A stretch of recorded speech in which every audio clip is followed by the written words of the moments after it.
तू पण आलास? तू घेणार आहे की तू घेणार आहे हातातून? आज ब्रेड आहे, ब्रेड.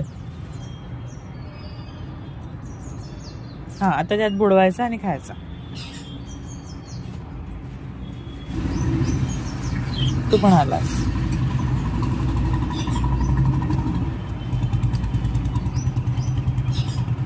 काय देऊ तुला? तुला पण ब्रेड आणू? बुडव त्यामध्ये आणि खा.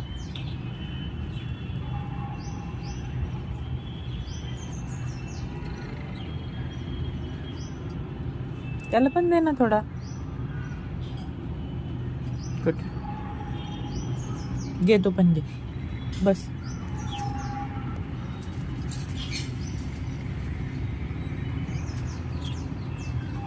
खा तू पण.